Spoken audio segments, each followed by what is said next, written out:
Hi అండి, welcome to Shannu's vlogs. ముందుగా అందరికీ నమస్కారం అండి. మా ఛానల్ని చాలా బాగా ఆదరిస్తున్నందుకు చాలా చాలా థ్యాంక్స్ అండి.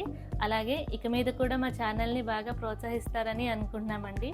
వచ్చే వారం వినాయక చవితి కదండి. సో మేము వినాయక చవితి సందర్భంగా ప్రసాదం సిరీస్తో మీ ముందుకి రాబోతున్నామండి.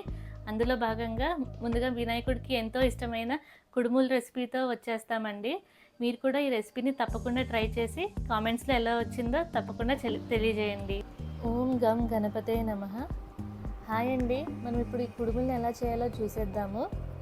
దీనికి కావాల్సింది బియ్యపు రవ్వ, అలాగే పచ్చిశనగపప్పు నానబెట్టుకోవాలండి. ఒక 10 నుంచి 15 నిమిషాల పాటు నానబెట్టుకోవాలి. అలాగే వాటర్ అయితే తీసుకోవాలి. అలాగే కల్లుప్పు కూడా కావాలండి. ఇది ఎలా చేయాలో చూసేద్దాము. ముందుగా స్టవ్ పెట్టి దాని మీద బాండీ అయితే పెట్టుకోవాలి. ఇందులో ఇప్పుడు 2 గ్లాసులు నీళ్ళు అయితే పోయాలండి. ఒక గ్లాసు బియ్యపు రవ్వకి 2 గ్లాసులు నీళ్ళు అయితే సరిపోతాయి. ఇప్పుడు ఇందులోనే కొంచెం ఉప్పు అయితే వేయాలి. ఇప్పుడు నీళ్ళని బాగా మరగనివ్వాలండి. ఇందులో ఇప్పుడు నానబెట్టిన పచ్చిశనగపప్పు అయితే వేయాలండి. అలాగే ఒక 2 చెంచాల వరకు నెయ్యి కూడా వేయాలి. ఇప్పుడు ఇవి బాగా మరిగాక మనం ఇందులో బియ్యపు రవ్వ అయితే వేసేద్దాము. బియ్యపు రవ్వ వేసాక బాగా కలపాలండి. ఒకసారి కలిపి మూత పెట్టి మగ్గనివ్వాలి.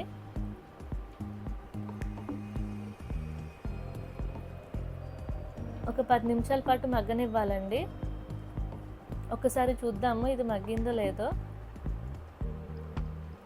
మాకైతే ఇంకొంచెం మగ్గాలండి. సో మళ్ళీ మేము మూత పెట్టి ఒక 2 నుంచి 3 నిమిషాల పాటు మగ్గించాము. ఇప్పుడు ఒకసారి చూద్దాము బియ్యపు రవ్వ మగ్గిందో లేదో. ఇప్పుడైతే బాగా ఉడికిందండి.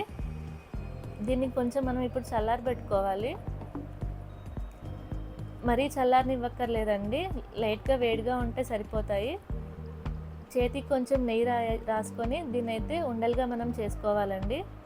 చూసారా, ఈ వీడియోలో చూపించినట్టు ఈ రౌండ్ షేప్లో మనం ఉండలైతే చేయాలండి.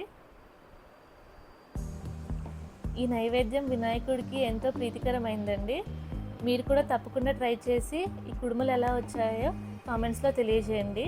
ఈ వీడియో కనుక మీకు నచ్చినట్లయితే మాకు ఒక లైక్ ఇవ్వండి. అలాగే మా ఛానల్ని తప్పకుండా సబ్స్క్రైబ్ చేయండి. అలాగే మా వీడియో నోటిఫికేషన్స్ కోసం బెల్ ఐకాన్ అయితే క్లిక్ చేయండి. మీ ఫ్రెండ్స్కి కూడా తప్పకుండా షేర్ చేయండి. Thank you for watching.